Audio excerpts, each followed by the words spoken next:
Assalamualaikum warahmatullahi wabarakatuh. Ila hadratin Nabil Mustafa Muhammadin sallallahu alaihi wasallam wa ala alihi wa aswajihi wa auladihi wa dzurriyyatihi sya'ulil lahumul Fatihah. A'udzu billahi minasyaitonir rajim. Bismillahirrahmanirrahim. Alhamdulillahi rabbil alamin arrahmanir rahim maliki yaumiddin. Iyyaka na'budu wa iyyaka nasta'in ihdinas siratal mustaqim. Siratal ladzina an'amta 'alaihim ghairil maghdubi 'alaihim waladdallin. Rabbi fili wa liwalidayya wa lil mu'minina amin. Alhamdulillahi rabbil alamin. Nasta'inu wa nastaghfiruhu min sururi anfusina wa min sayyiati a'malina. May yahdihillahu fala mudilla lahu wa may yudlil fala hadiyalah. Asyhadu an la ilaha illallah wahdahu la syarika lahu wa asyhadu anna Muhammadan abduhu wa rasuluh. Allahumma shalli ala sayyidina Muhammad wa ala ali sayyidina Muhammad. Rabbi shrah li sadri wa yassir li amri wahlul 'uqdatam min lisani yafqahu qawli. Amma ba'du. Bapak-bapak, ibu-ibu jamaah salat subuh Masjid Baitul Jannah yang saya hormati, pertama-tama mari kita panjatkan puja dan puji syukur kehadirat Allah Subhanahu wa taala atas segala limpahan rahmat dan hidayahnya kepada kita semua, sehingga pada pagi hari ini kita bisa beraktivitas untuk menjalankan kewajiban sholat subuh secara berjamaah. Tak henti-hentinya kita selalu bersyukur atas segala nikmat yang Allah berikan kepada kita semua, utamanya nikmat iman, Islam, dan kesehatan. Salawat dan salam mari kita sanjungkan kepada junjungan Nabi Agung Muhammad sallallahu alaihi wasallam. Semoga dengan kecintaan kita terhadap beliau, kita kelak akan mendapatkan syafaatnya di yaumul akhir. Allahumma amin. Bapak-bapak, ibu-ibu jamaah sholat subuh Masjid Baitul Jannah yang saya hormati, bismillahirrahmanirrahim.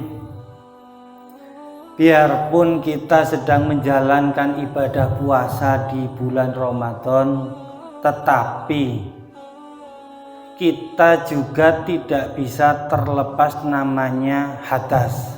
Apalagi memang kewajiban beribadah secara hakiki pada bulan Ramadan itu dilaksanakan pada waktu menjelang adzan subuh sampai menjelang adzan maghrib.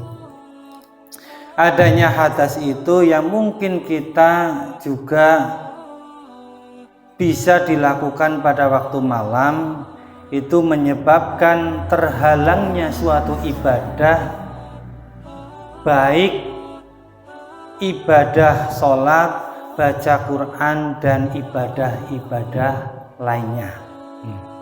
Hadas itu terbagi menjadi dua. Hadas yang pertama adalah hadas kecil, yang kedua hadas besar. Antara hadas dan najis itu beda atau tidak?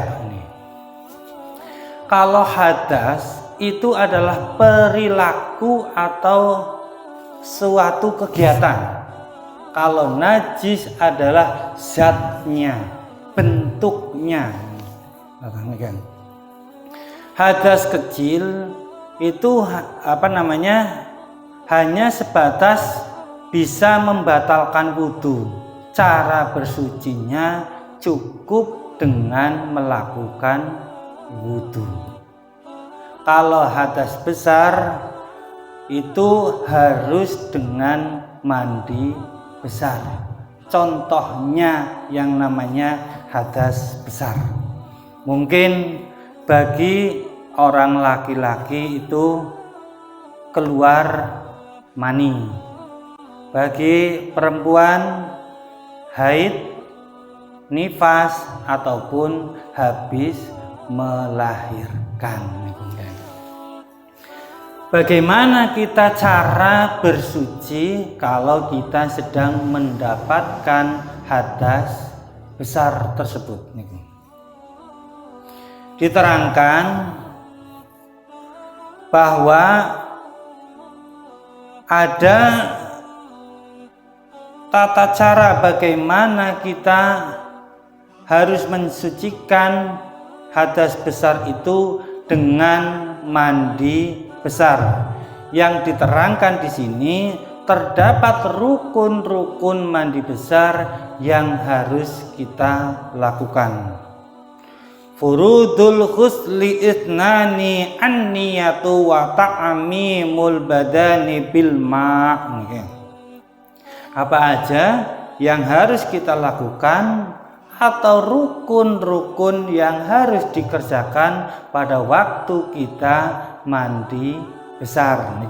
Diterangkan bahwa fardu atau rukunnya mandi besar ada 2, yakni niat dan meratakan air ke seluruh tubuh.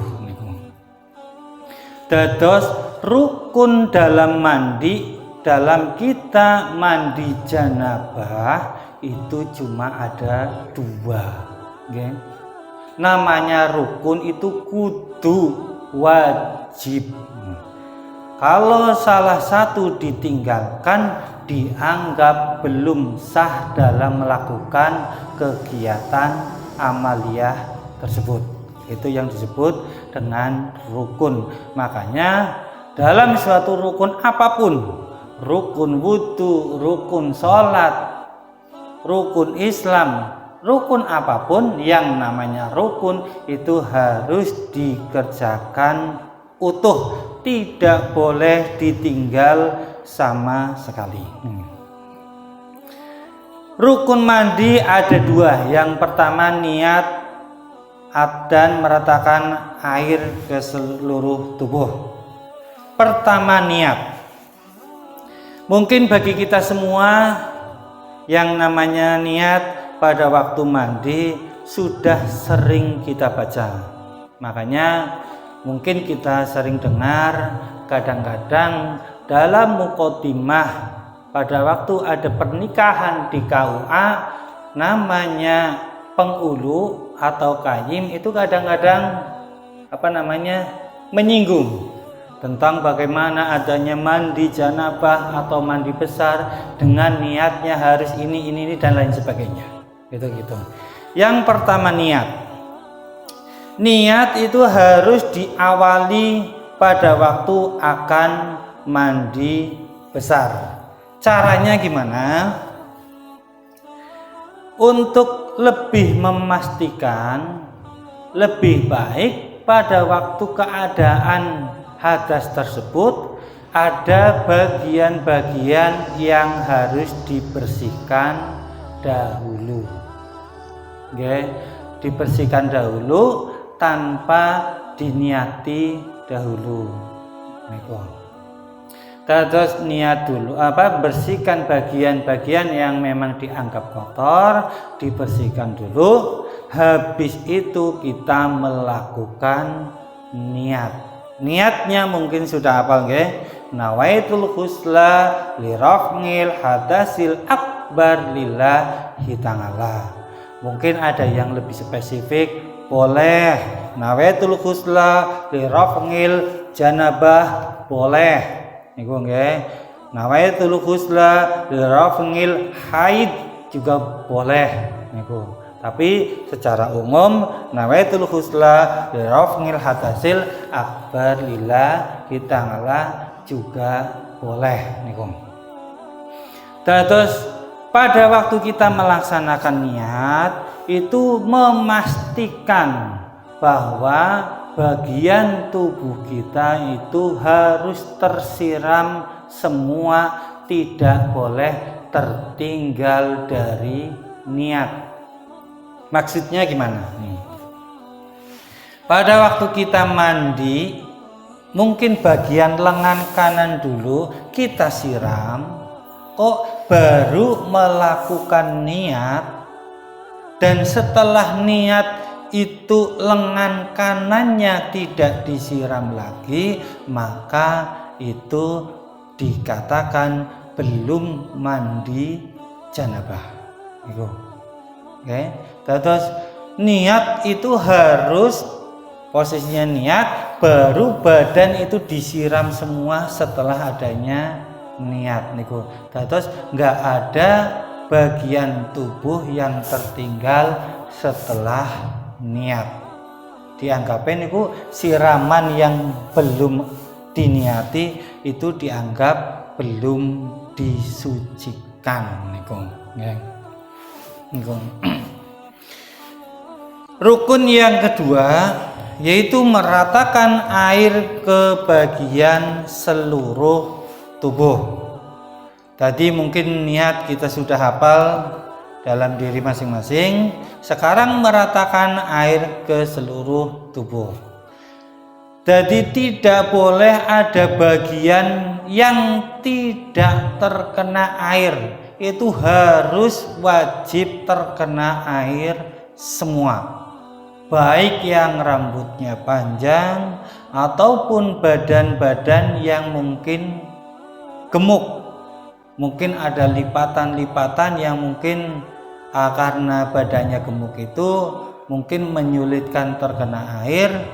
Diusahakan bagi kita untuk menyiram bagian yang sulit tersebut. Begitu. Mungkin bagian telinga, dalam telinga kita kodek-kodek pakai tangan, bagian bawah telinga, ataupun bagian perut yang mungkin pada bagian tubuh itu lipatannya gede banget, itu harus terkena air. Ataupun rambutnya yang panjang, nih kok. Rambutnya yang panjang, bagian sela-sela dalam rambut pun harus terkena air. Kalau nggak ada yang terkena air, dianggap kita itu masih terkena hadas. Niku. Kalau kita masih terkena hadas, berarti kita tidak boleh melakukan sholat, tidak boleh puasa, dan melakukan ibadah lainnya. Niku. Bagaimana nih, geng? Bagaimana kalau ada hubungan suami istri pada waktu bulan Ramadan, kok kita menjalankan hubungan suami istri pada waktu malam hari, sedangkan mandinya itu setelah adzan subuh? Boleh tidak kita melakukan puasa? Oke. Boleh jawabannya. Kayak gitu. Ya. Jawabannya boleh, itu gitu. Mungkin nih ada suami istri yang mungkin karena syahwatnya sudah terlalu tinggi pada waktu sahur, tidak memikirkan makan tapi pinginnya kayak gitu, akhirnya setelah melakukan kok imsak tidak sempat mandi. Loh ya, otomatis tetap sah puasanya. Biarpun mandinya nanti dilakukan setelah adzan, puasanya tetap sah. Tapi untuk melakukan sholat, baca Quran, dan lain sebagainya tidak boleh. Tapi untuk puasanya tetap sah. Kecuali dalam melakukan hubungan suami istri pada waktu kita sudah melakukan puasa, itu puasanya batal. Tapi kalau hanya sekedar mandi janabahnya itu setelah adzan subuh, itu boleh dan puasanya boleh dilanjutkan. Bagaimana kita menyikapi ini? Ada hal lain juga. Bagaimana kalau kita menyikapi bahwa air yang mandi kok jumlahnya sedikit? Nah ini kita juga harus lebih hati-hati dalam memaksimalkan air tersebut. Yang penting nih, mungkin hanya ada air yang mungkin hanya sebatas satu bokor atau satu ember tok, dilalah adanya cuma itu tok. Kita juga diharapkan lebih hati-hati dalam penggunaan air tersebut. Boleh kita ciduk, boleh kita kadang-kadang kan karena pada waktu gayung kita masuk ke air, ini tangannya kan masuk, okay. Kalau diniati ini untuk janabah, kok tangannya masuk ke air, itu airnya tidak sah untuk mandi lagi. Tapi hanya sebatas menggayung tok, kita nggak ada niatan apapun, biarpun tangannya masuk, itu boleh. Maksudnya, nah terus apa namanya? Karena hasil dari air yang sudah dipergunakan untuk mandi janabah, contohnya kita mandi, itu air kucuran setelah dari tubuh kita itu suci, tapi tidak mensucikan. Maksudnya tidak boleh untuk wudu air yang habis disiramkan ke tubuh itu. Tapi mau untuk merebus mie atau kopi boleh, silakan. Itu kayak gitu. Tapi air itu untuk wudu itu tidak boleh. Tapi kalau mau diminum ya silakan, monggo. Itu kayak gitu.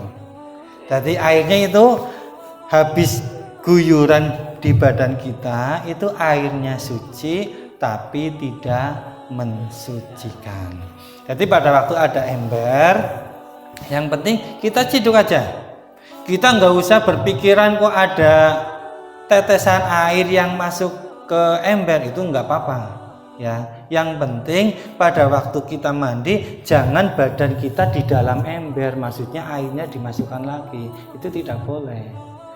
Dan diniati, ini yang penting pada waktu ngambil ciduk itu tangan kita itu hanya sebatas niatan ngambil air tok, bukan niatan bahwa tangannya itu masuk ke ember dengan niatan janabah. Kalau tangan kita masuk ke ember dengan niatan janabah, air tersebut tidak boleh dipergunakan lagi untuk mandi janabah.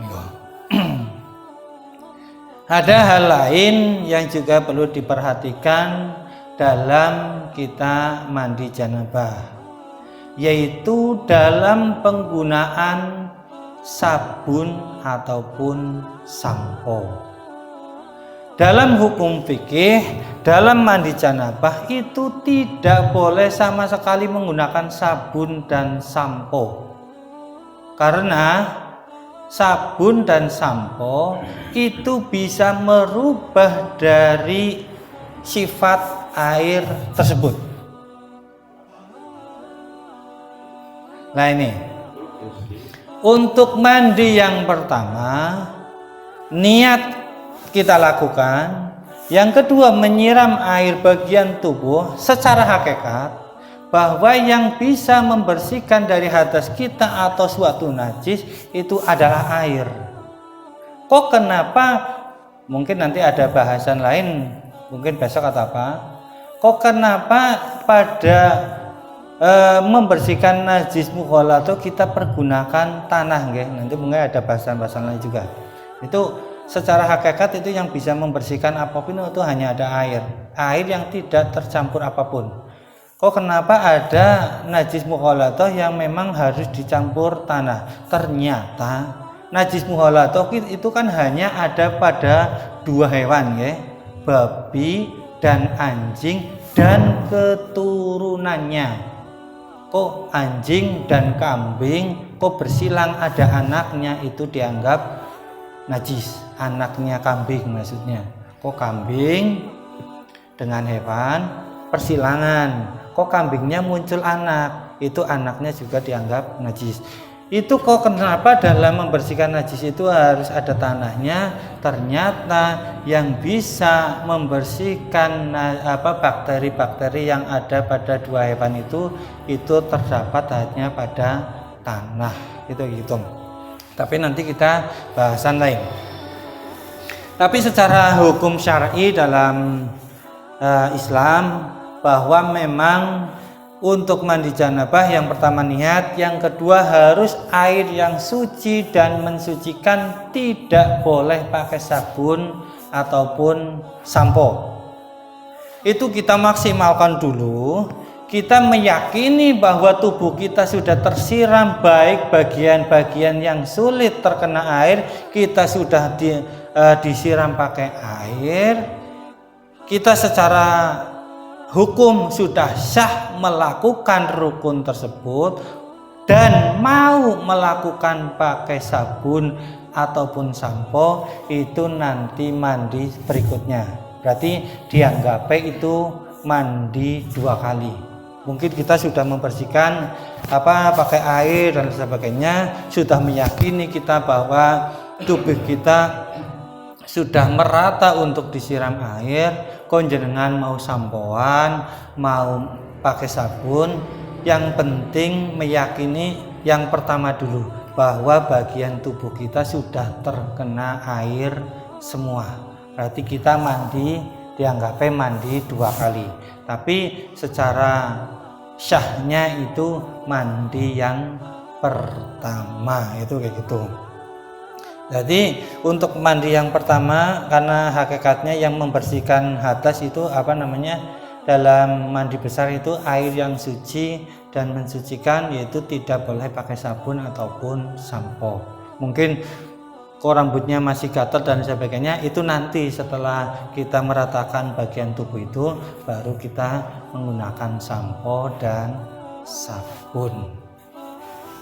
Mungkin itu aja yang bisa saya terangkan pada pagi hari ini. Semoga bisa manfaat bagi kita semua. Kurang lebihnya saya mohon maaf yang sebesar-besarnya. Wabillahi taufiq wal hidayah. Wassalamualaikum warahmatullahi wabarakatuh.